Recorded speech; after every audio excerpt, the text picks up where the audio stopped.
40 विद्यार्थ्यांच्या वर्गामध्ये एक साहेब इन्स्पेक्शन घ्यायला गेला. पोरं हुशार होती. साहेबाने अगोदर खिचडीचं रेकॉर्ड चेक केलं आणि मग गुरुजींना विचारलं, गुरुजी मुलं किती आहेत वर्गात? 40. हुशार आहेत, सगळी मुलं हुशार आहेत. गुरुजी मुलांना प्रश्न विचारू? साहेब गुरुजींना विचारतायत. तुम्ही लक्षपूर्वक ऐकताय ना? गुरुजी मुलांना प्रश्न विचारू? गुरुजी म्हटले विचारा. साहेबांनी प्रश्न विचारला, मुलांनो भोकरदन ते मुंबई 350 किलोमीटर आहे, तर माझं वय किती?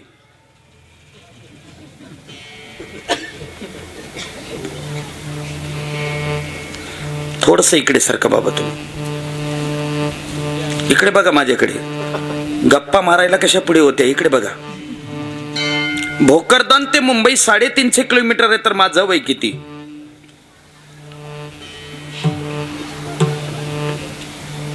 वर्गातले सगळे हुशार पोरं यांच्यासारखे खाली माना घालून बसलेत. 10 मिनिटं वाट पाहिली साहेबांनी. 10 मिनिटं. गुरुजी शिकवता का नाही पोरांना काही? 10 मिनिटापासून वाट पाहतो, एक मुलगा उत्तर देत नाही. ढ श्रेणीतला वर्ग आहे तुमचा. बॅग उचलली साहेब बाहेर निघणार. शेवटच्या बेंचवर बसलेल्या एका आडांचोट गिऱ्हाईकाने वर बोट केला. आडांचोट कळतो तुम्हाला? कवडीची अक्कल नाही, पण एक दिवस शाळा बंद नाही.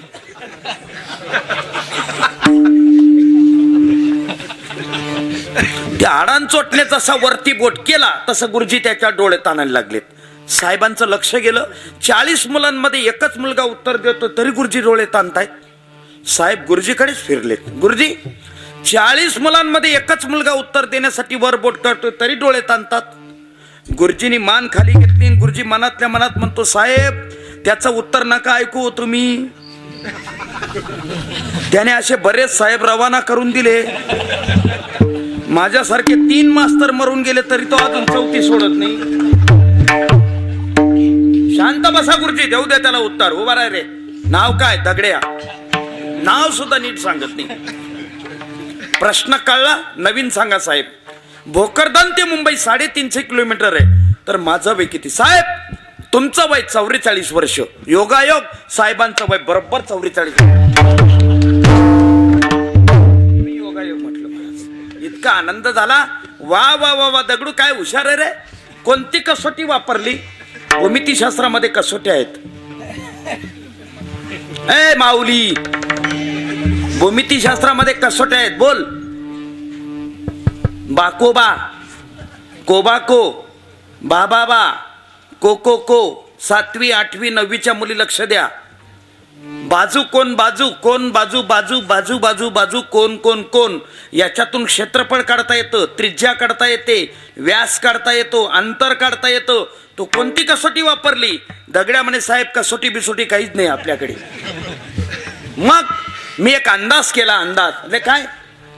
भोकरदन ते मुंबईच्या अंतराचा आणि या साहेबाच्या वयाचा काही संबंध नसताना साहेबांनी प्रश्न विचारला. हे साहेब म्याड तर नाही? गुरुजी म्हणे घेर तुझी जिरवून आता. साहेब म्हणे मला मॅड म्हणतो, पण उत्तर तर बरोबर मिळवलं. जाऊ दे, मॅड तर मॅड. उत्तर कसं मिळवलं? तर म्हणे साहेब सोपं आहे. म्हणे काय? माझा एक भाऊ मुंबईला राहतो, तो 22 वर्षाचा आहे, पण तो हाफ मॅड आहे.